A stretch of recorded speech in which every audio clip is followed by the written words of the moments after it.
what I'm going to talk about today is, as the title says, looking at the warm-up time that's associated with the JVM. So this obviously applies to Java programs, but it also applies to anything that compiles into bytecodes. So if you're using Scala, if you're using Kotlin, if you're using any of those JVM languages, the same thing will apply. And what we're going to do is we're going to look at different approaches that you can take to solving that problem. And then we'll look at what the advantages and the disadvantages of those things are and where they're more applicable. Now, the first thing that we need to look at is what we actually mean by JVM startup, because there are a number of phases that take place when we start up a Java virtual machine and a Java application. So here I've created a diagram that shows that. So the first part is obviously starting up the JVM itself. Now, the JVM is an executable. So what you've got to do is you've got to load the code for the JVM itself into memory. You've got to start executing that. And one of the things that you may not be aware of is that every single time you start up the JVM, it will actually create a set of templates for all of the bytecodes in the Java instruction set. And the reason it does that is so that when it uses the interpreter for executing those bytecodes, it has the best possible approach to executing those bytecodes. Now, I say the best possible. There isn't a whole lot of difference that it can make, but it is the idea that when you start up on a different machine, if there are different micro instructions available, then potentially it can make a slight, I do mean very slight, improvement to the performance. That really doesn't take very long time, so it's not a huge overhead. Then obviously we've got the application itself that needs to start up.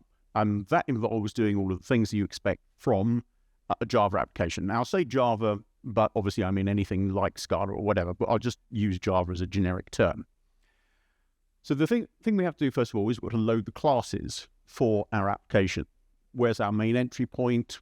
Load the class with that. We've then got to initialize those classes that we need straight away, creating the internal data structures for those types of things. Then we can start executing from the main entry point. And at that point, obviously, the application then needs to start doing some work, and there's very likely going to be some startup associated with that. Things like opening database connections or network connections and so on. So that's all getting your application up and running. Once that happens, then we've got the real warm-up phase. And the warm-up phase is all about taking the bytecodes that you have in your application, which are instructions for a virtual machine, and then when necessary, converting them into native instructions on the fly. And this is what we have in terms of the just-in-time compiler, the JIT compiler. And so the JVM will identify places where it can do that. It will do it in different ways and give you the best possible performance for your application. And if we look at the effect of these things, you can see that loading the JVM itself, loading the application classes and so on, is your time to first operation. So when you want to get to doing a first transaction in your application, the time is going to be the combination of actually getting the JVM itself loaded and getting the necessary class files and so on. If we include the warm-up time, what that really tells us is that's the time to end operations.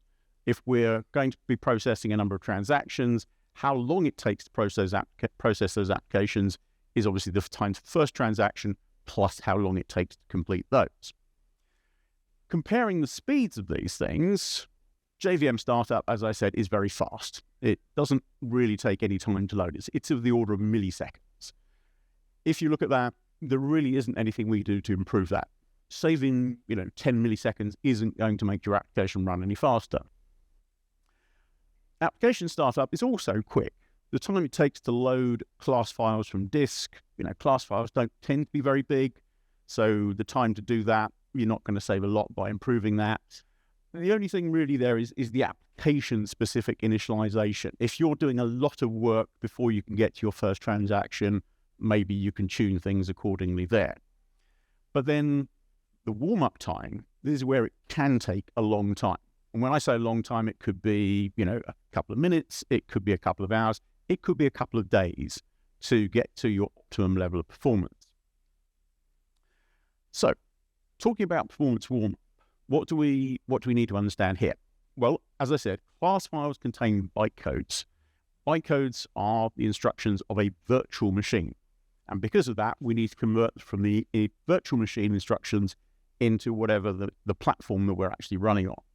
And that's the whole idea of write once, run anywhere. This goal of simply compiling into a class file, and then you don't care where you run it, you don't have to recompile it. But because of the bytecodes, the way this works is that the initial approach is interpretation. You take each bytecode in sequence, you use the template that was created when the JVM started up, and you execute whatever native instructions are required for that. You do the same thing every single time. So you simply take each bytecode in turn and you execute it. That's very inefficient.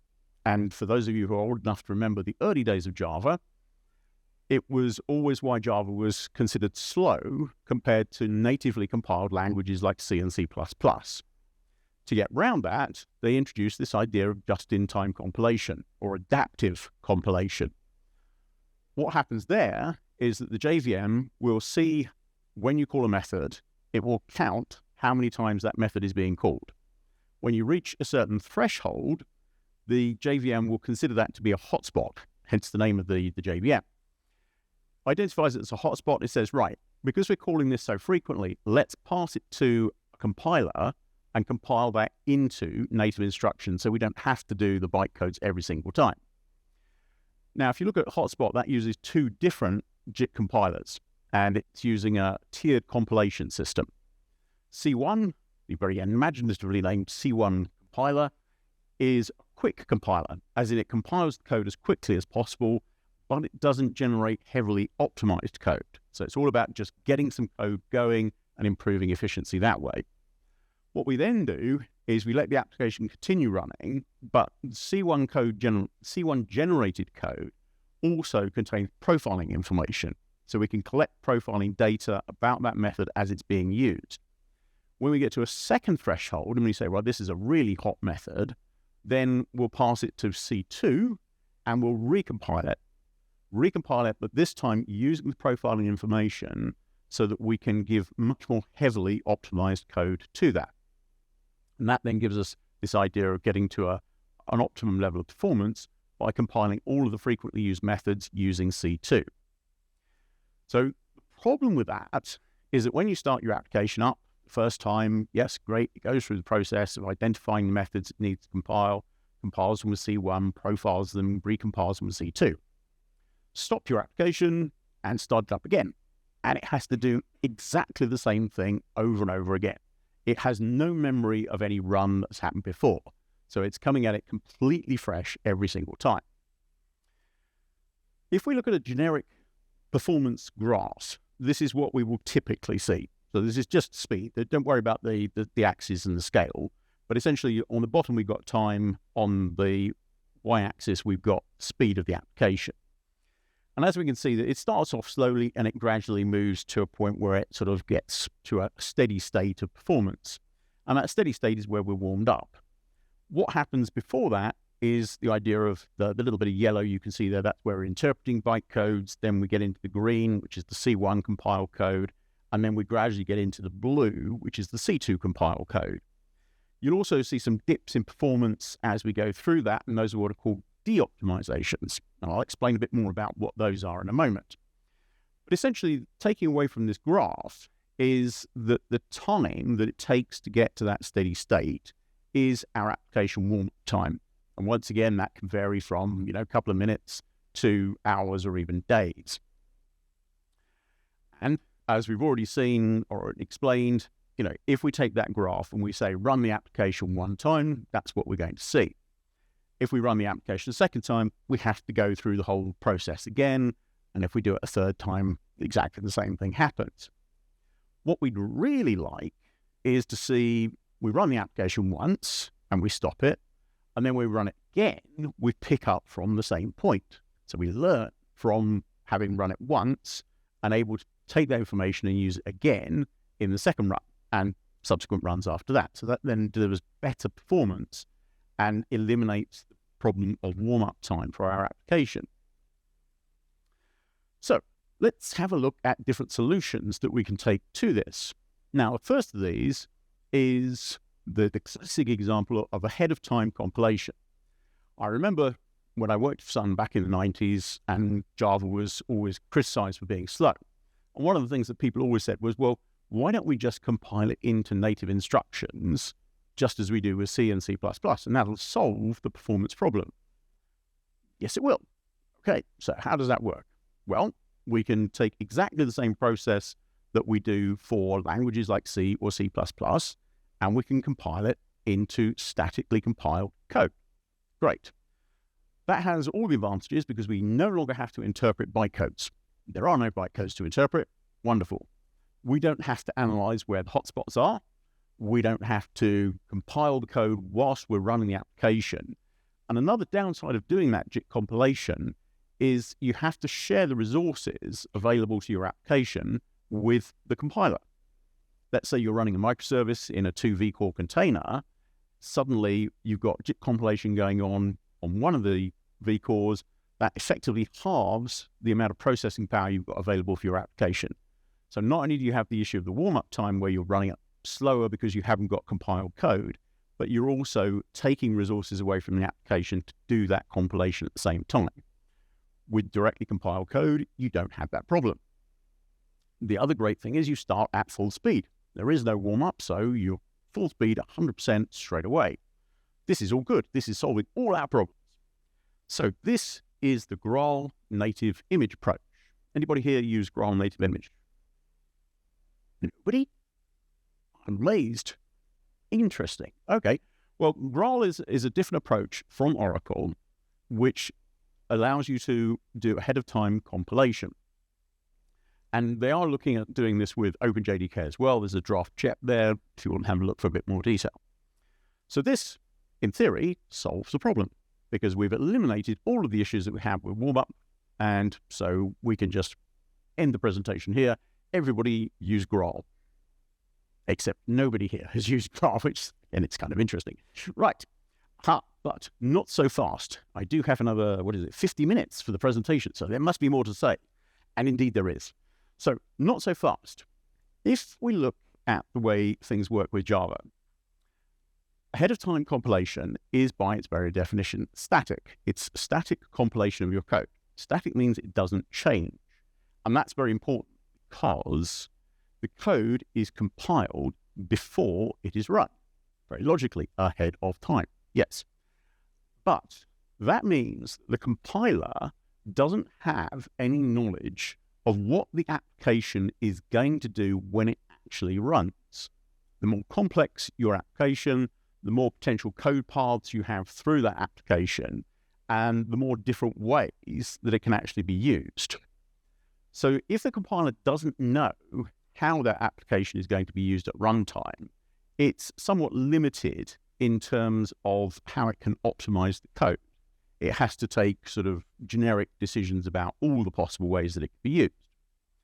And there is a sort of way around that, and that's something that's been around since the very beginning of really compilers, and that's called profile-guided optimization.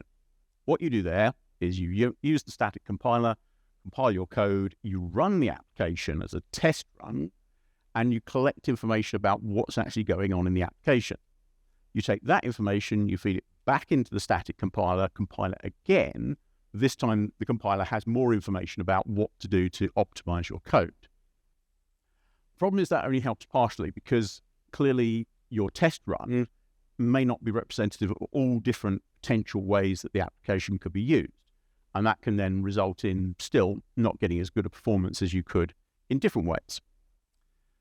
The other thing that's really important about the way that Java works and JVM is it uses speculative optimizations. Now, speculative optimizations are the idea that you look at how the application has been used up until the point where you're compiling your code. When you compile a method, you say, okay, I know that it's been used in this particular way. Let's assume that it's going to continue to be used in that way. Make assumptions based on that, and then compile your code accordingly. I've got a couple of examples of that. So in this case, I've got a small class called animal. Animal has an instance field called color, which is private. And in order to access that from outside of the object, I need an accessor method, so I've got a getColor method. Very simple, very straightforward. If I use that in my code, and I want to get a reference to the value of color, I have to call the getColor method. Because color is not public, I can't directly access it. So I use the call to getColor, and when I do that, it's very inefficient from a compilation perspective, because I have to create a stack frame to call that method. I then have to get the value of color, pop the stack frame off, and then get color to where I need it in my application. But that's generating a stack frame simply to access a field.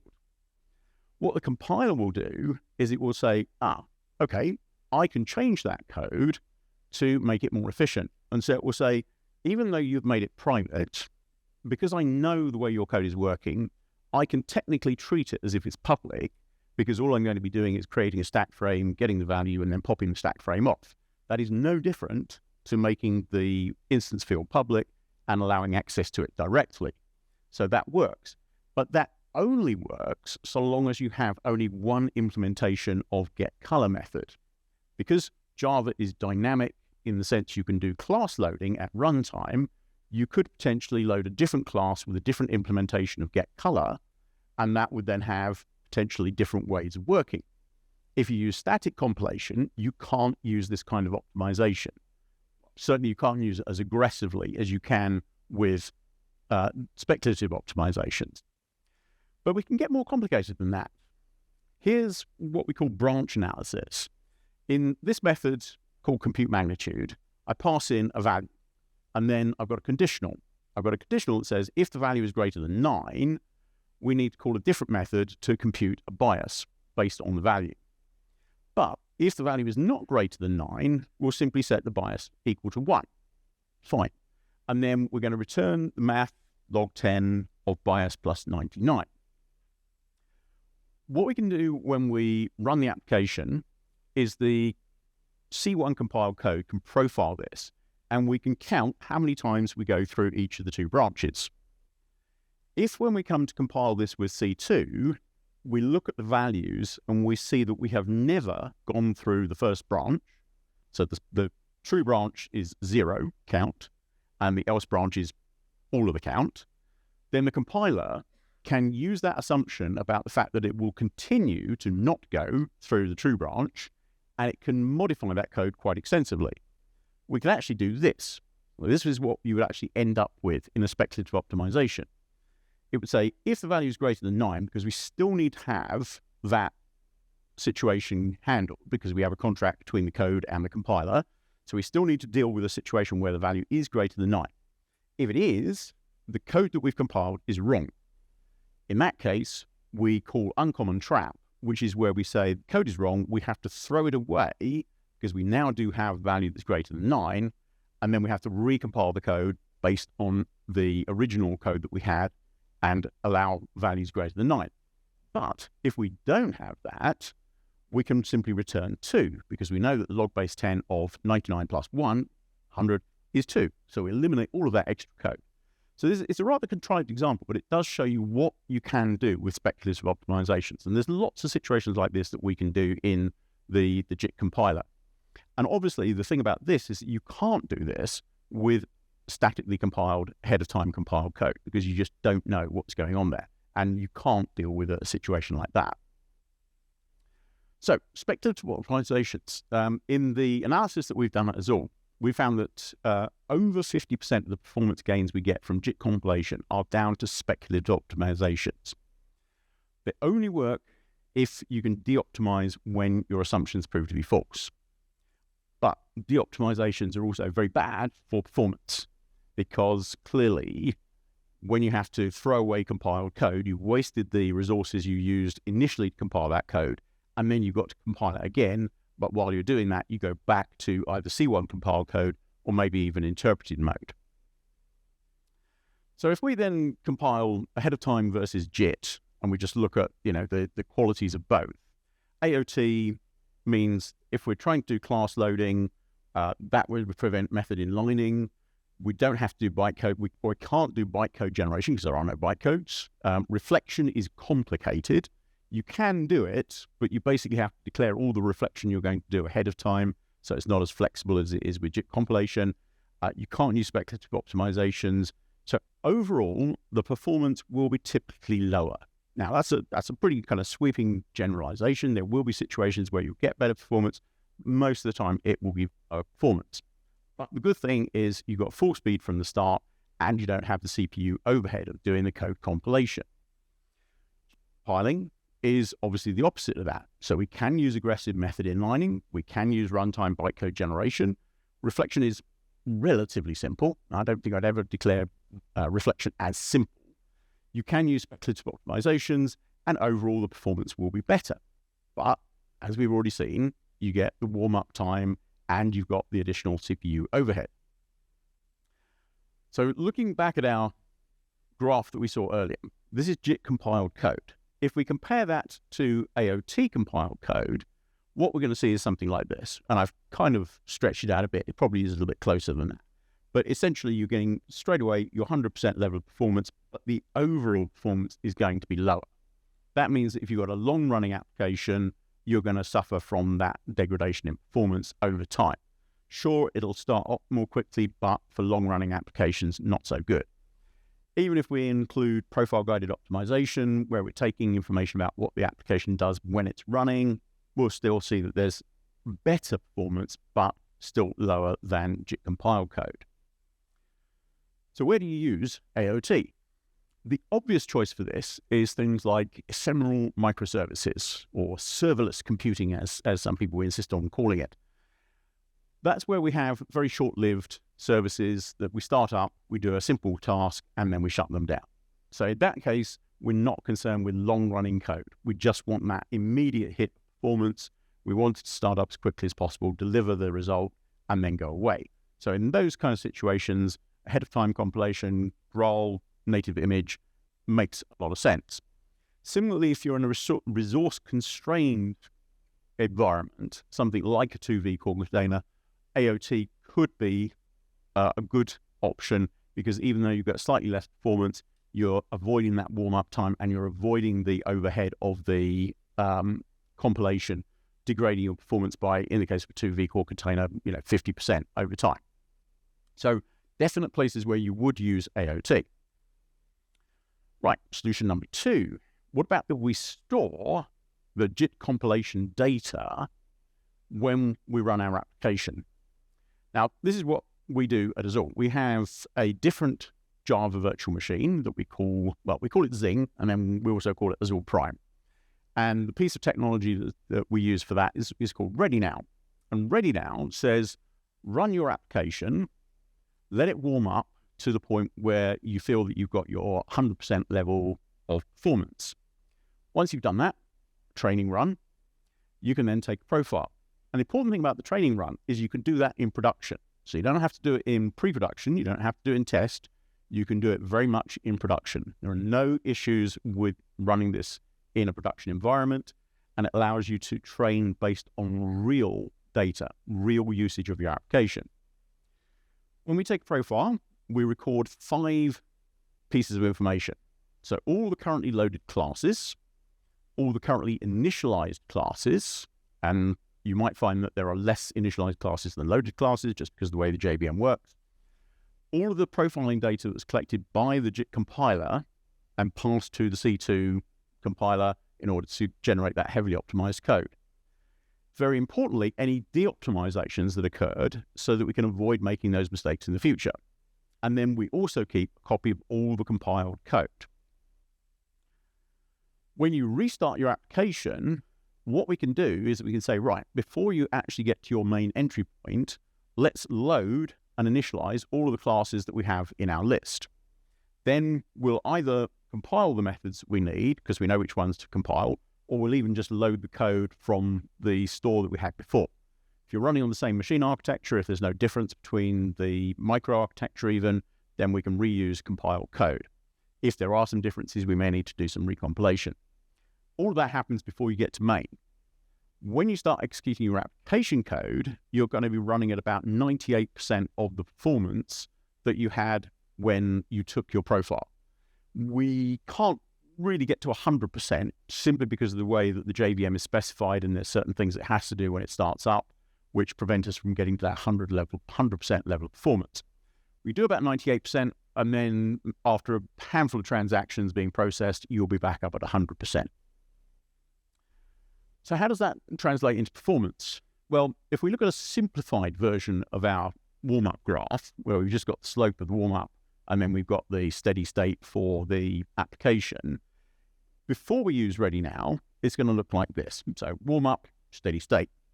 If we look at it with Ready Now, we have a much better looking graph, because the warm-up now is much steeper, because we're obviously doing a lot of this work before main happens, and we're getting to that steady state of performance much, much more quickly than we do without using Ready Now.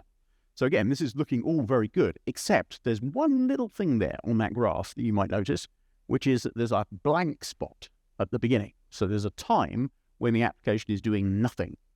The reason for that is that because we have to do all this work before we get to main, that time takes longer than it does if you're not using Ready Now. The work of loading all the classes we need, initializing all the classes we need, sorting out what compiled code is, maybe compiling code, that can potentially lead to, a pause before your application starts doing anything. So it's something to bear in mind. We've done a lot of work to minimize that as much as possible, but there is still going to be a little bit of a gap before your application actually starts doing work. So again, if you're using short-lived microservices, this may not be the solution. Now, Project Leyden is something from the OpenJDK. This was started about 3 years ago now. And they said that the goal of Project Leyden was to improve startup and warm-up time. And it took them a while to get started. For about 2 years, they did absolutely nothing. And then more recently, they've come out with some work that they have actually done. And there are essentially 3 parts to this. The first of this is what they call AOT class loading and linking. So ahead of time, class loading and linking. And this has 2 different JEPs there that you can reference. What it does is to say, okay, when an application starts up, you need to load classes, you need to initialize them. What that does is within the JVM, it creates some data structures that represent the classes that have been loaded, all of the information about them, the metadata, and so on. What you then do when you restart the application is obviously have to do the same thing again. And there was a piece of work that was done previously to this, which was called AppCDS, Application Class Data Sharing.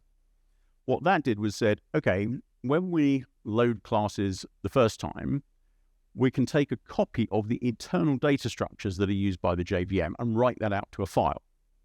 When we start the application again, rather than having to go through the class loading, verification, and so on, we can simply map those data structures into the JVM, point the JVM at them, and suddenly we've got all the data about the loaded classes. So it minimizes that time quite nicely. Now, that's not a huge overhead in terms of time, so it makes a bit of a difference, but it's not, the biggest difference you're going to get. But this is something that is going to help with the startup of that application. The second part that they're looking at is ahead of time method profiling.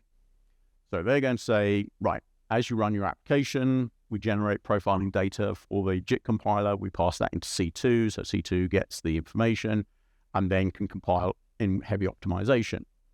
What they're saying is, let's record that information, keep it in a file, and then when you start your application, you'll be able to load it in straight away and use that for the JIT compiler.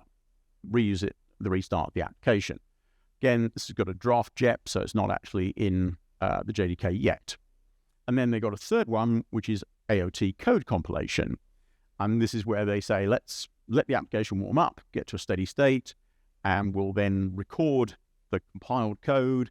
We'll allow that to be used again when you start your application, and then you can get better performance. Okay, this might sound familiar because they've got a slightly different process. So they do a training run, an assembly phase, and a deployment run. So may sound familiar because I've just explained how we do that with Ready Now. And the OpenJDK project are basically trying to copy all the stuff that we've already done, which is very nice of them. Right, solution number 3.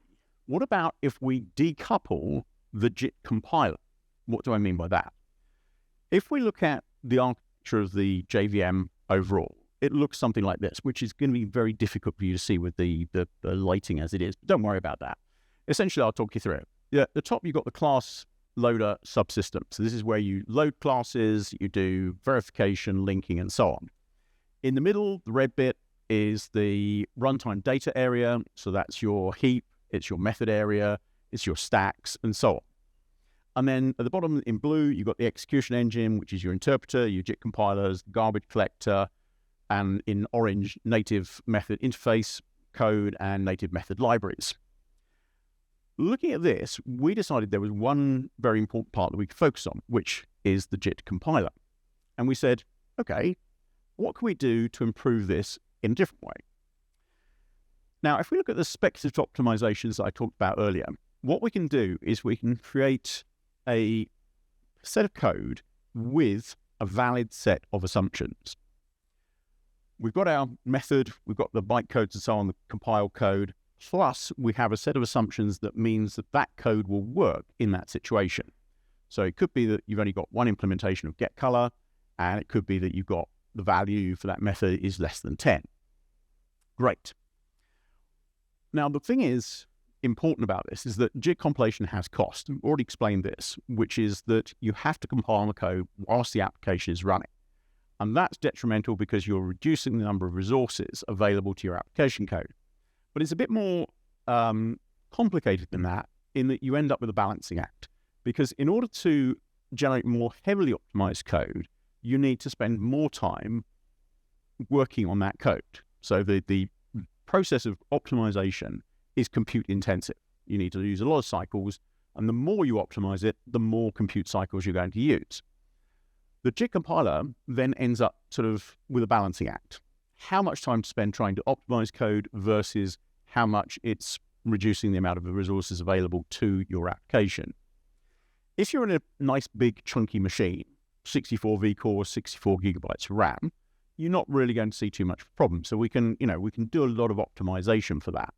But again, as we already said, if you're in a resource constrained environment, 2 vCores, 2 gigabytes of memory, then you're going to see a lot of degradation in terms of your performance by doing JIT compilation in parallel with your application code. You could even end up without a memory errors because you've got not enough memory to do all the compilation and the application work at the same time. So we tend to end up with a compromise. And if we look at a graph, again, of performance, this is like a real-world application. So we've taken 2 vCore container, we've run a sample application, and this is what we see. So the top line shows you the throughput in terms of like transactions per second over time. And this shows a nice steep warm-up curve, and then very quickly we get to a steady state, which is really good.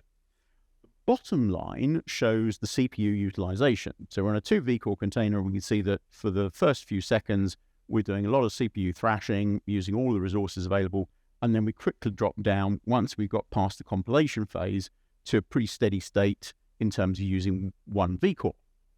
Okay, now let's look at what we can do with our own JIT compiler. So we have a different JIT compiler to C2. It's called Falcon, based on another project called LLVM. Now that generates more heavily optimized code, so you get better performance. But the blue line represents what happens when we use Falcon. So you can see that if we just look at the right-hand side of that graph, everything is good for Falcon because we're about 25% faster than if we use C2. But the time it takes us to get there and the impact that it has on performance as we do that is clearly a lot more marked.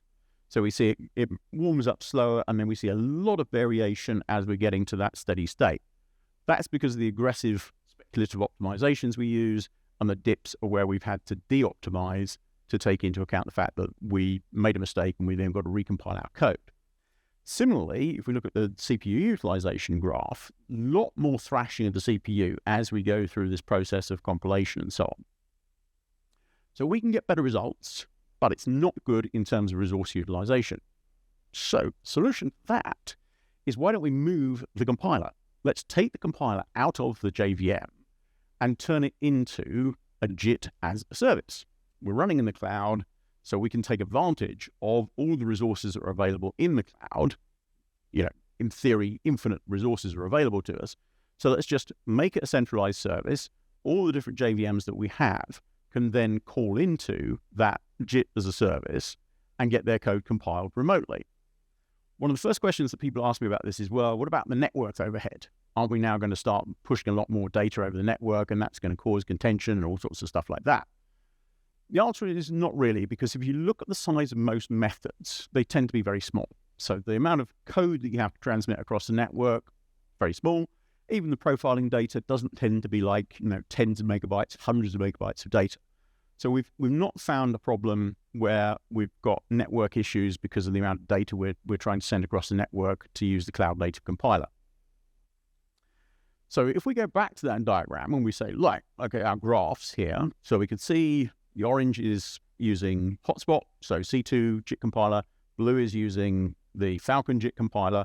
If I overlay the same application, but now we're going to use the cloud native compiler as a remote one, we see this. And if I drop the blue one out just to make this easier to see, this is much better because we've got very much the same warm-up that we had with the orange, so C2, and we very quickly get to our optimum level of performance. It's a little bit slower, but it's not much. And we then get that 25% improvement in performance almost from the beginning.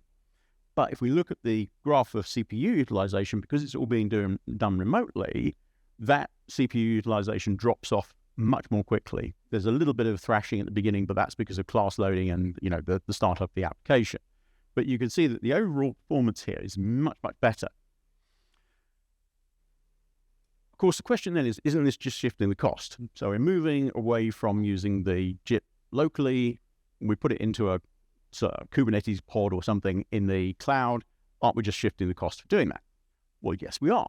But you see, we can be much more efficient in how we do this. Because the cloud native compiler can be a long-running service, even if your microservices are short-running, you start up an instance of your microservice, it sends a method to the cloud native compiler, gets compiled, gets back the results. You start up the same service again because you need to load balance, so you're starting up multiple instances of the same service. When they send a request for the code to be compiled, we've already compiled it. And it's a long-running service. We can cache that locally, and that way we can return it immediately without having to do the compilation. But we can go even further than that, because what we can then do is we can say, right, we know that optimizations are compute intensive. Let's return an optimized version of that method. But we'll, in the background, when we're not busy, we can then use the cloud native compiler resources that we've already got, and we'll work away at that method, trying to find a better approach to doing the same thing. And eventually we'll come up with an even more optimized piece of code.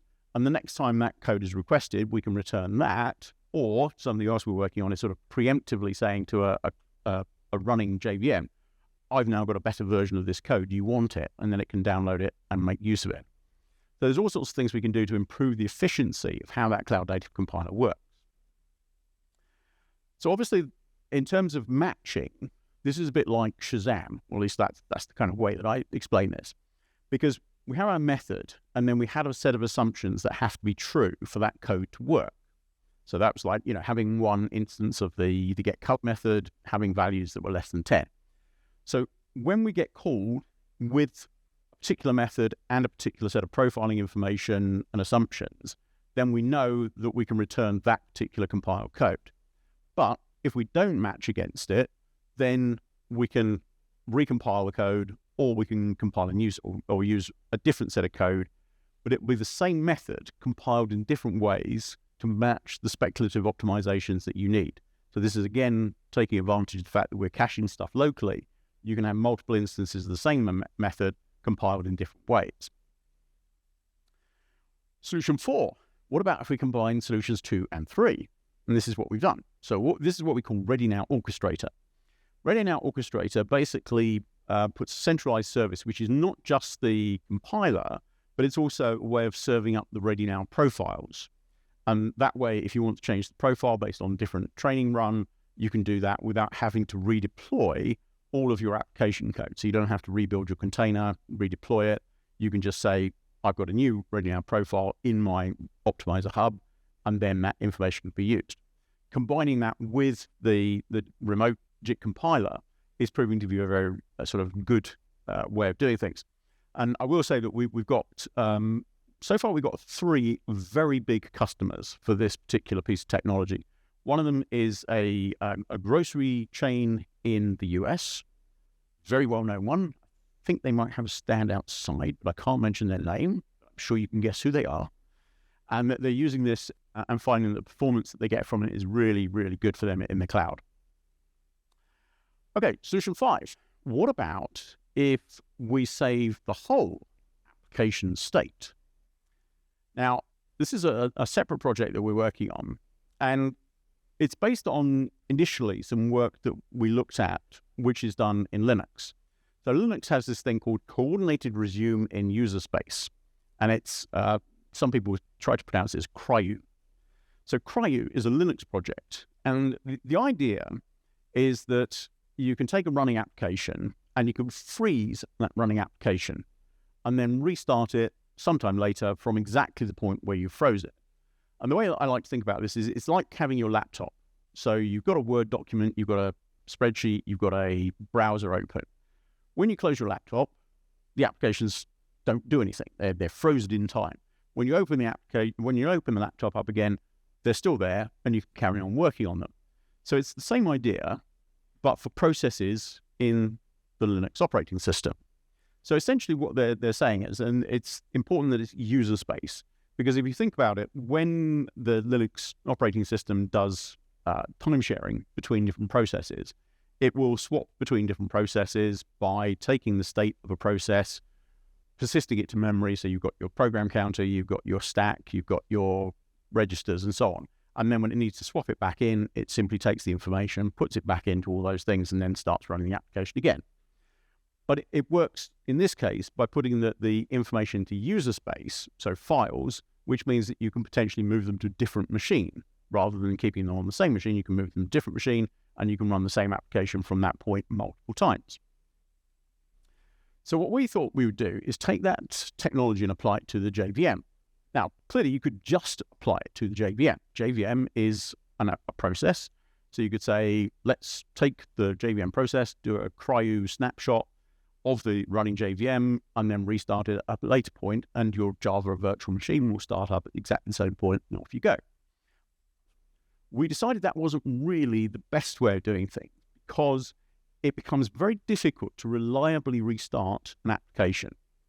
The difficulty comes because if you've got open files, if you've got network connections, if you've got database connections, when you try to restart it, those connections might be stale, files may have changed, files may have disappeared, especially if you try and run it on a different machine, all sorts of things could cause you problems. So a reliable startup of an application from this point is very difficult.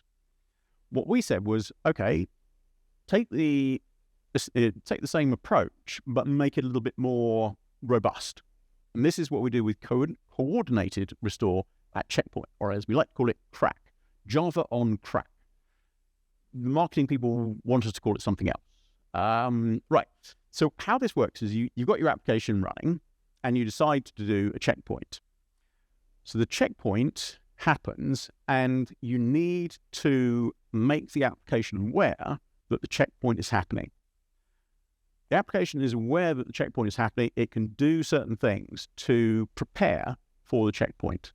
And the things that it needs to prepare for is things like closing file descriptors, closing network connections, terminating database connections with whatever rollback or whatever is required. We then wait a period of time, and then we do a restore. And again, the application is made aware that a restore is happening, so that because it's already closed those files, those network connections, and those database connections, it can then restore them in a reliable way. It can look for the file. It can say, has that file changed by looking at a checksum, for example. It can then restore network connections, database connections, whatever needs to be done, so that when the application continues, it's got all of the things it needs to continue reliably. Question? Yeah. So the question is, if you're deploying in a Kubernetes pod or in the cloud, where do you store the checkpoint? Yes. So yes. So the checkpoint can be placed into the container. So if you're using like a Docker container, you can put the checkpoint in the container. We can also do a remote checkpoint, so you could have like an S3 bucket or something and put it there so that it's accessible. But it's because it is user space, it's just a set of files. So it's down to how you want to deploy your application as to where you put those checkpoint files. Typically, the way it works is that you do a training run to create the checkpoint, and then for deployment, you would include those files into the container image, or place it in an S3 bucket and then make it accessible to the container. So you would have it available in that way. Does that make sense?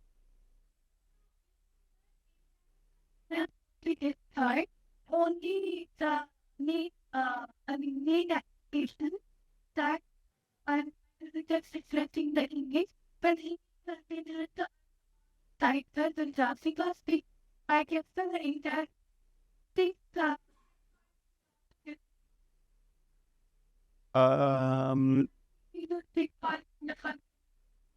Yes, but you see, the idea behind this is not that you would do checkpoints as you're running the application.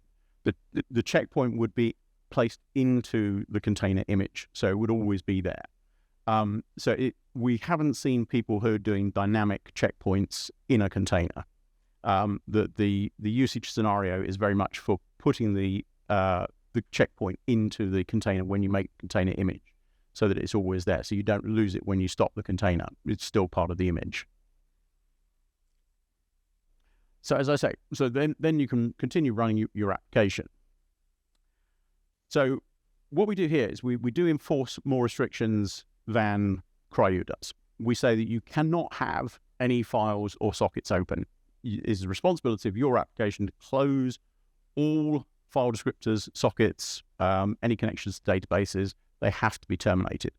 If you try and create a checkpoint with an open file or an open database connection, it will fail. So it won't allow you to do it. Now, the way this works is using a very simple API. So we have an interface which is called resource. It has two very clearly named methods, before checkpoint and after restore. You'll never guess where they're used. First one is before you do a checkpoint. So this is where your application, your class, I should say, not your application, your class implements this interface. So if you know that this is something which needs to do something before the checkpoint is made, such as closing a file, then in the before checkpoint implementation, you will close that file. And potentially, if you wanted to, you could take a checksum of the file so that you could then compare it when you do the after restore.